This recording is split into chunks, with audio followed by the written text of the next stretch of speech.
All right. Today we have a subject to hybrid deal. Now, the interesting part about this is they have a lot of details here.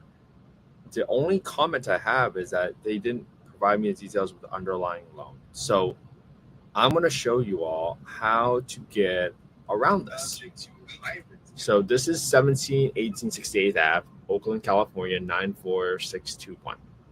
This is a 3 bed, 1 bath, 1,065 square feet. So relatively small square feet. So you probably won't be able to add any more bedrooms there. I'll show you the pictures in a second. The starting price is $312,000. There's a $70,000 entry fee, and there's a PITI of 2,896. And then there is an equity portion that the seller has agreed to carry back on, which means that when you're selling the property and there's an underlying mortgage taken over, and there's a remaining delta between the selling price and the underlying mortgage amount after you subtract the entry fees, if there's any cash to seller, there's still $42,000 equity. So in this scenario, the seller has agreed to finance that equity at 0% interest, which means it's principal only payments every single month to the seller with a balloon in 18 years. So this entire thing will come due after 18 years, after you make a monthly payment of $196.40. Now, let's go ahead and understand what's missing. I don't have the underlying loan details. So if you've been looking at our deals that we've been underwriting live the past couple of days, usually there's some details around the underlying loan, how much it is. Let's see if it's in the photos, right? So let's click on pictures. It's relative turnkey, but I don't see anything about a mortgage statement or underlying loan balance. So, okay, relatively turnkey. Maybe I'll just set aside some money to paint the place, but that's pretty much it. That looks like all that we'll need for this property. Okay. Now, the next step here is I need to get the rents. I need to get the fair market rents, or the FMR. To do that, I first have to look up a county. This is in Alameda County. So when I Google HUD FMR, right? HUD is the federal agency, and FMR stands for fair market rent. Click on the top link. And then on the bottom left here, if you click on the top link, there's a link that says access to small area fair market rents. Click on that. Click on look up by 2024. Click on your state. Click on your county. Next screen. And now all of a sudden you have by bedroom count, by zip code. This is 94621. 94621. And you're going to see that the rent ceiling for a 3-bedroom is 2830. 94621. 94621. 4621. I'm gonna delete the 4-bed because I don't really care about the 4-bed in this situation, because there's no square footage to add. This is 2830, so my rent ceiling is 2830. All right. Now that I got my ceiling rent, I need to go look at my market rent. So when I go to my market rent, I'm gonna go to affordablehousing.com. I'm gonna go to owner section, market rent estimator. Plug in the address, plug in bedroom count, and the most important number here is this number here on the bottom right. It says that for 25 units within a half-mile radius, the average rent is 3140. 3140. So that's already higher, right, than our rent ceiling. So would it make sense for you to keep renting it out as Section 8 because you're going to get a lower rent? Probably not, but we could underwrite this deal as a market rent and see whether or not you're going to see any benefits from renting it out as a market rent, okay? So let's do that. Let's underwrite this deal using 3,040. Okay, just as a rough range, just to see if we're going to cash flow on this deal. Okay, at 3,140, the property. Again, let's plug in the details here, right? So what's the details? We have 70,800 in entry fee. So I'm going to come in here in column E, 70,800. I'm going to zero out everything else because I don't know how it breaks out for the entry fee. 70.8K. Okay, just did that. And then my purchase price, I'm going to do equals my selling price equals 312,563 plus 70,800. I'm just making this number up because right now I'm simply trying to figure out if this deal is going to cash flow.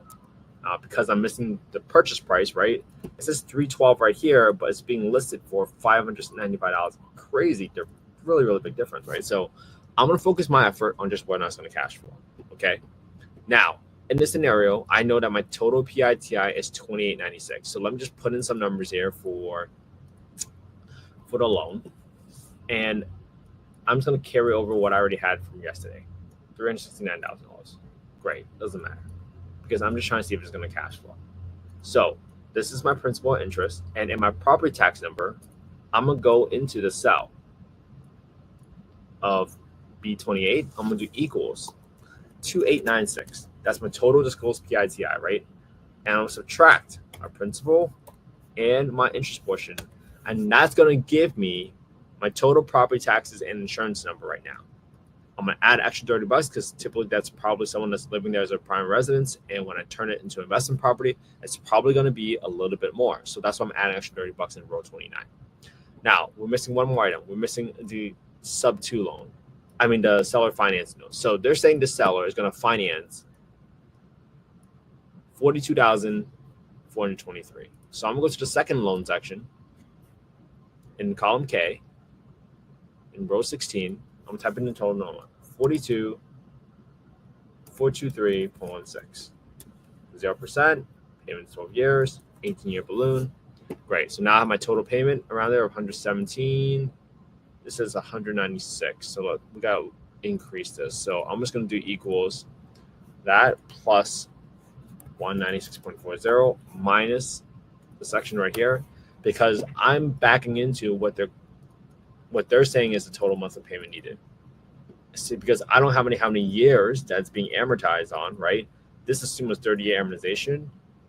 I'm doing this as a 18-year probably amortization, but I'm just going to add in the 196.4, which is the disclosed monthly payment to the seller for the seller finance piece, and I'm subtract what the spreadsheet calculated as the loan payment if it was 30 years. So the whole exercise right here, right? All we're doing is taking what's been disclosed by the wholesaler, and we're backing into what the total payments needs to be, because that is an amount that we need to tie to and reconcile with.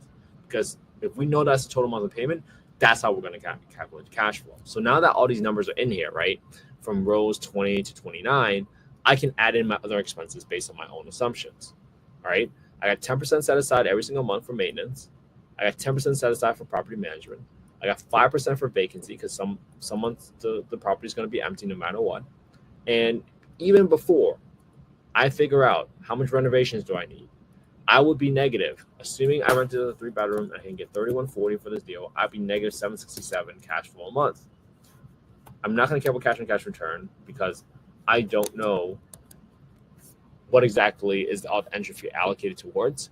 But if you want to put in all your total amounts, like as is right now that I have in there was $1,700 rehab, right? Even though I don't think it'll be $7,200 because I took the pay, this is going to give me a negative 10.5% return, right? Assuming everything else stays constant and there's no other hidden details here, right? Because I got 2.5% for closing costs. That should cover my TC fee, closing costs, etc. But that's it. This is not a deal. For me, I can stop right here and say this is not a deal for me, and I'm not going to spend any more time on this deal. And again, this is the whole point of exercise. We've only been live on this deal, analyzing for less than 10 minutes. And we already know that this is not worth our time. So when you're able to build the reps, analyze the deal quickly, see if it's going to cash flow, and if it doesn't cash flow, you move on. That's how you avoid burnout. That's how you protect yourself from spending too much energy on things that you will not get a return back on that energy or your time. So for today, my goal is for you to copy my homework, right? Just the same deal analyzed today. You take a screenshot of this, rewatch the video on YouTube. That's perfectly fine. Using the same spreadsheet. If you want to copy the spreadsheet, just go to affordablehousing.io. Affordablehousing.io. Click on the Get Deal Analysis tool on the right side. Put your name, email, phone number. Promise I won't spam you, and you'll get the spreadsheet emailed over to you automatically. I didn't make the spreadsheet from scratch. I got a few copies from other folks. I modified it. I tweaked it, and that's how I'm able to analyze my deals really, really quick, right? So please, please, please put in the reps. Do it alongside with me. Copy my homework. Put it on your own YouTube channel. Because when the time comes, you're going to be able to figure out. You're going to be able to figure out that a deal is a truly a deal because of all the reps you put in. All right. If you guys ever want to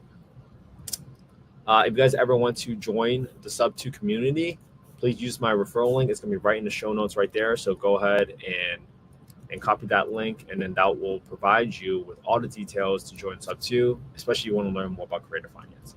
Thank you so much. I appreciate you all. I'll be back here again tomorrow for day 287. Have an amazing day, everybody.